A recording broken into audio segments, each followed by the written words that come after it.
Écoutez attentivement. Du moins, le gouvernement a fait un choix. Il a fait un choix de ne pas mobiliser sa jeunesse. Alors, on peut le comprendre. Mais en même temps, aujourd'hui, ils sont devant un dilemme. Ne pas mobiliser cette jeunesse, ne pas l'avoir formée, ne pas l'avoir envoyée au front. D'un point de vue humain, on peut le comprendre. Je veux dire, on est tous des pères, des mères, des cousins. N'est-ce pas trop tard? Il n'est jamais trop tard. Parce que les Américains, encore la semaine dernière, disent aux Ukrainiens, des armes c'est bien, mais faites comme nous, à partir de 18 ans, enrôlez vos enfants pour aller combattre. C'est facile sur le papier, mais bon. Non, Pourtant, hier soir, ils affirmaient que la Russie n'a plus d'effectifs, qu'elle avance à peine, que tous ses chars sont détruits. Mais alors, comment expliquer qu'elle se retrouve dans cette situation et parviennent tout de même à conquérir l'une des villes les plus stratégiques de cette guerre en Ukraine? Pendant ce temps, les soldats ukrainiens fuient.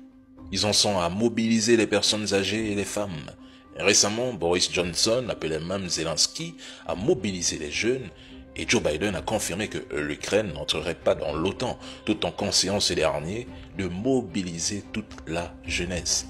Mais soyons clairs, si les hommes et les femmes désertent et que la jeunesse est envoyée au front sans formation, quelque chose qu'ils ne recevront jamais, que reste-t-il encore en Ukraine?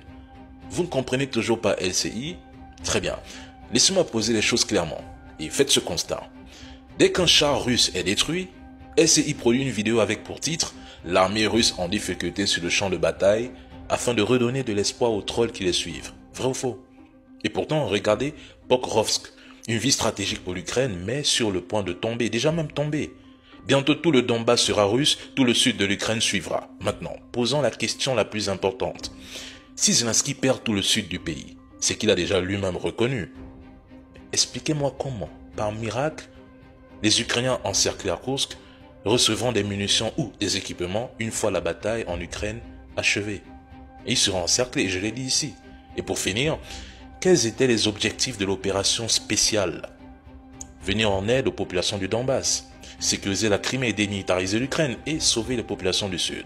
Ces objectifs sont atteints à 90%. Donc, montrez-moi une seule vidéo où Poutine affirme vouloir envahir l'Ukraine en 3 jours, un pays de plus de 600 000 km² en 2022. Montrez-moi une seule vidéo, elle n'existe pas.